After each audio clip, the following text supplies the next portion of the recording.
All right, welcome back. This week, doing something a bit different. I've come to a piece of land that's for sale, and as I often do, and I thought I'd kind of show you around and tell you about my kind of thought processes and what I'm looking for and what to maybe watch out for, just in case anyone's potentially interested in buying something and wondering, getting some ideas on what to look for.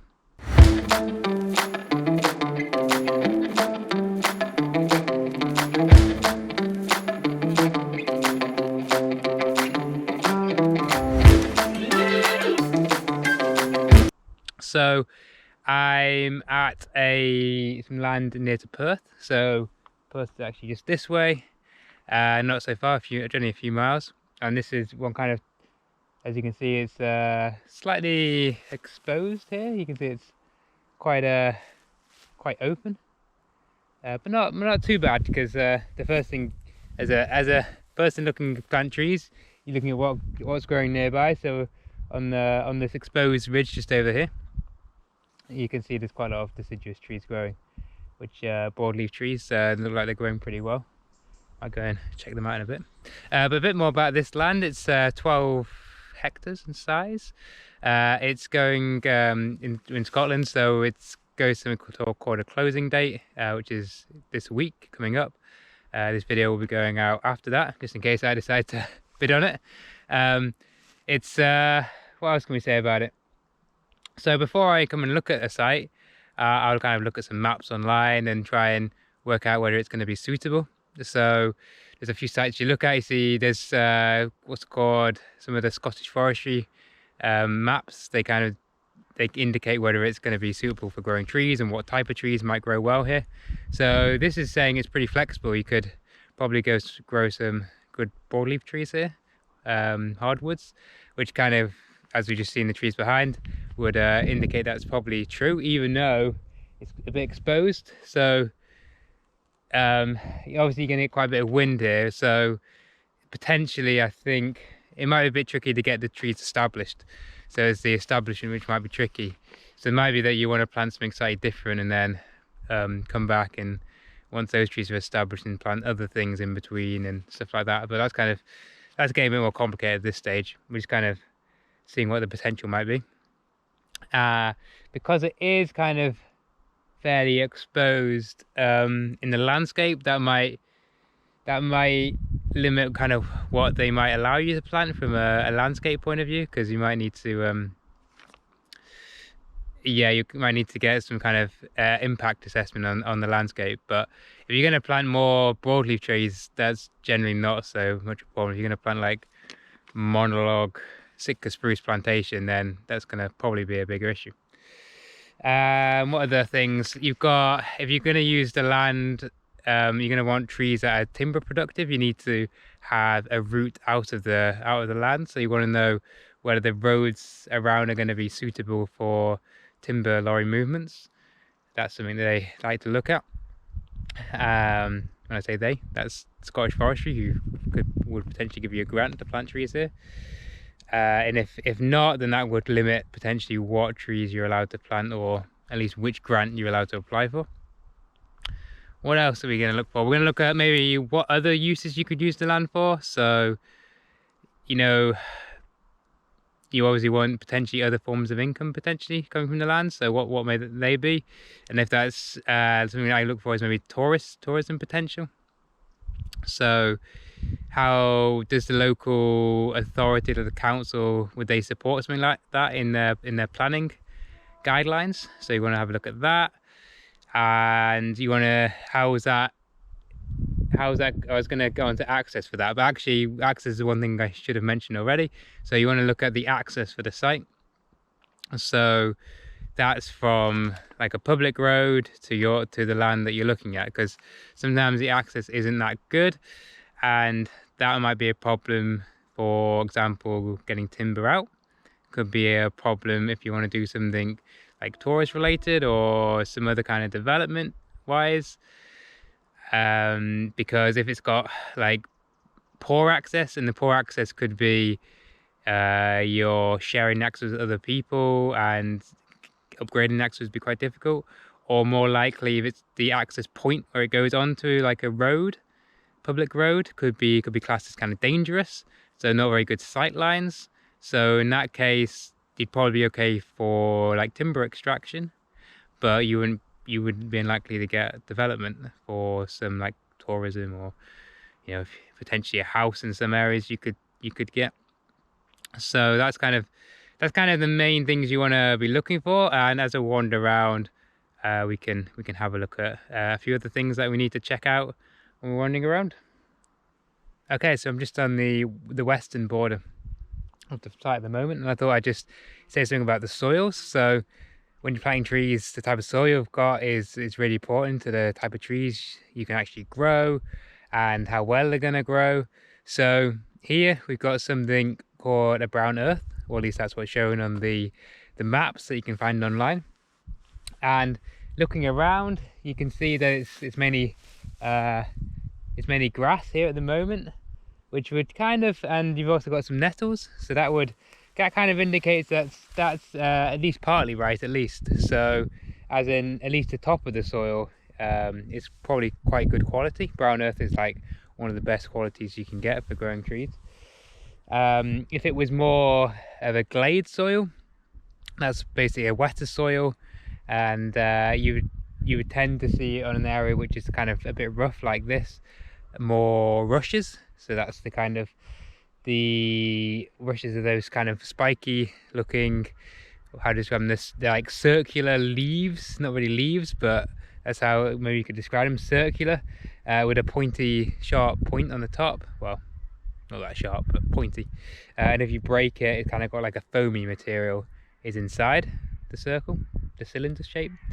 And yeah, they indicate generally they grow where it's kind of wetter, and depending on how wet, depends, that obviously it starts to restrict which trees you can grow, and generally the trees won't grow so well. But here it looks pretty good. I mean, one thing you can see is up here there's some rocks, so maybe here you would wonder about like the depth of the soil, so that's something that you'd probably want to check more. But it's only these kind of steeper bits I'm seeing it on, and yeah, it's not like too worried at the moment. Haven't explored everywhere yet. So when you're looking around land, you really want to look at the boundary line, and you want to make sure that it's where the maps say it is, because often this line is where the current landowner and the neighbouring landowner basically have agreed to some extent that's where the boundary is. So it's quite hard to change that later if there was a problem, because it could have actually been there for centuries in some ways, or at least the previous fence, because this fence is probably, I guess, maybe 20-30 years old. So yeah, you want to check, and you want to also look at the condition it's in. So here it's obviously not in a super great condition, but it's still doing a job. It's probably if there's animals maybe on this side, then it might be keeping them in. It tells what kind of animals there are. But obviously if you're looking to plant trees, then either you're thinking about putting a deer fence up, so maybe the current fence isn't that important.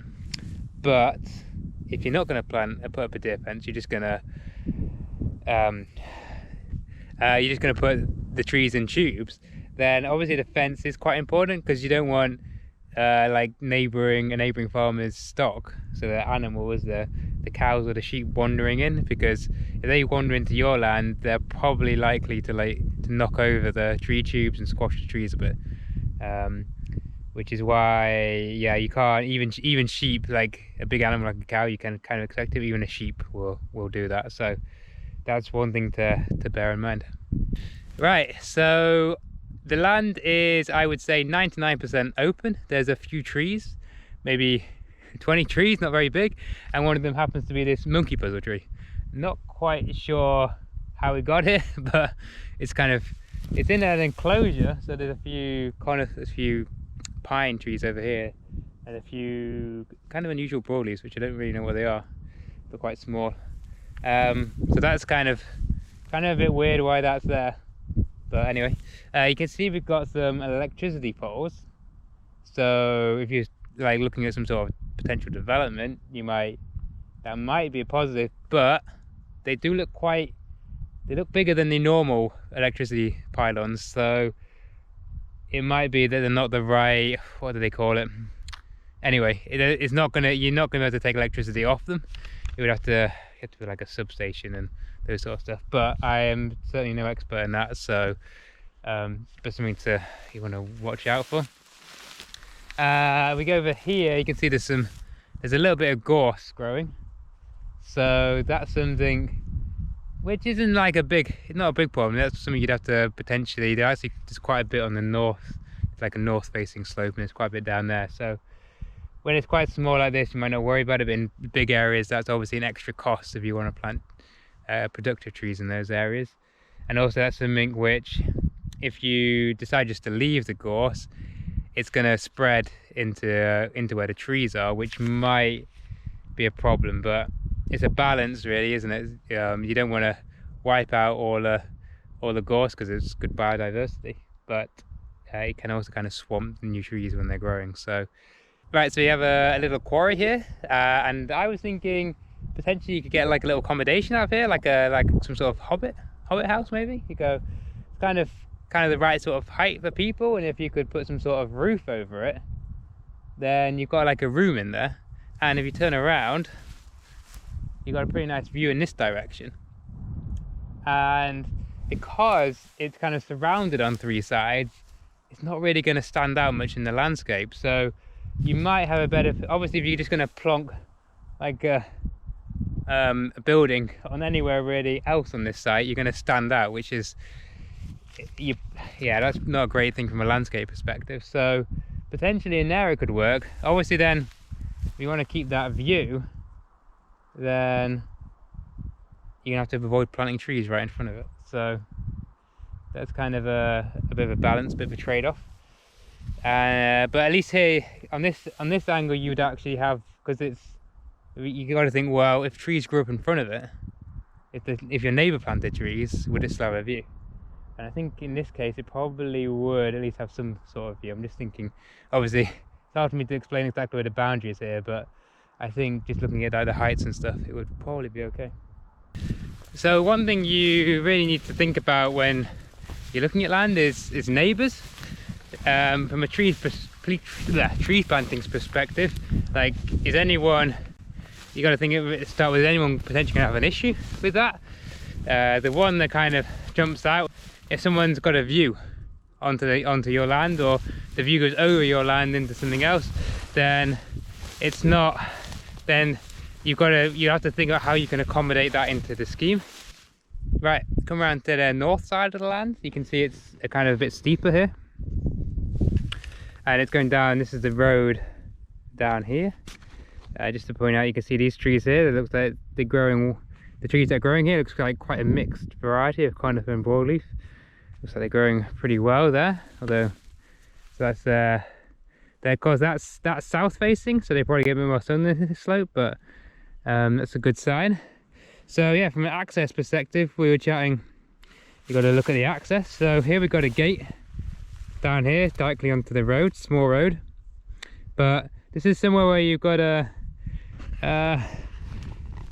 yeah, it can like the details that the agent's given just showed a map with the land, but on the title plan, which you can find online, there's actually another access, like a right of access alongside. It follows, so you see the trees down the bottom here, so that's the boundary of the land, but there's actually a strip which goes between the road and those trees. It's like a strip, and it goes out to a gateway. So on the title plan it says you have right of access across there, but it says nothing about that in the agent details. So potentially they're deleting it off the title plan, or maybe that's something you'll find out later. But anyway, you've still got a gate down there, which is good. And the sight lines, had a look, sight lines look fairly good in both directions. It's quite a quiet road, speed of traffic isn't that high, so that's good. From a timber perspective, I look on the timber maps, so you can see the forest in the background. So up until the end of that forest is a recognised route for timber haulage. But then from there, it's unknown. So that could be a problem, but you're really close to potentially timber route there. The issue might be there's a bridge down on this bend on the road down the bottom here, going over a stream, over a burn. So that's potentially a problem. The bridges are kind of the weakest parts, so that's maybe something you can like do research before you buy somewhere, but obviously that takes a bit of time. You've got to speak to this yeah, there's basically people who can help you from a timber transport perspective, so you can ask them what they think, and you can also ask the council, because that's ultimately who's responsible for the roads. But it's quite a long process, so you have to kind of weigh those things up. But I think, yeah, you've got a fair chance. I'm always a bit, because if we want to grow broadleaf trees, it's a very long time until you're taking the timber out, and a lot of the timber transport is based on 44-ton vehicles for the conifer sawlogs they take out. And I kind of think with these kind of smaller scale kind of forests with thinning rather than a lot of clear felling, that you can take the loads out in small amounts, and that should be all right. But yeah, that's a little bit of a risk to take, because they might still turn you down for the grant, because everyone's got a different perspective on these sort of things. I kind of think in 60 years time we're going to be flying all this timber out with drones, but maybe that's just me. Right, so finances. Well, I guess that's not something we've really talked about much on the channel so far. This land it's 12 hectares, so that's roughly, it's like about 30, yeah, I think it's 30 acres. Pretty bang on. It's on the market, offers over £100,000. I think, I would guess, based on, it's hard because it's hard to find out how much land is sold for, even when the land's sold or under offer in Scotland. The agent's not allowed to tell you how much it's actually gone for, so unless you know the person who's buying it, it's hard but then eventually it becomes available on the Scottish Land Registry website. But I would guess it's probably going to sell for between 120 and 150,000. That would be my guess. So yeah, interesting. What will it sell for? We should revisit it in a few months' time, hopefully, when we can find out. Right, I think that's a good summary of the land. Not sure, will we bid for it or not? Not sure yet. But we've got 24 hours to decide that. It's certainly got some good potential. The fact that it's capable of growing broadleaves, or seems to suggest, that's a good sign. And it's potentially got some maybe potential for small scale tourism here, so that's a plus as well. And it's not too far from where I live, so these are all kind of positives. Yeah, right. Any questions? Yeah, shoot me them over, put them in the comments, send me a message on the website, and don't forget to subscribe, and I'll catch you in the next video.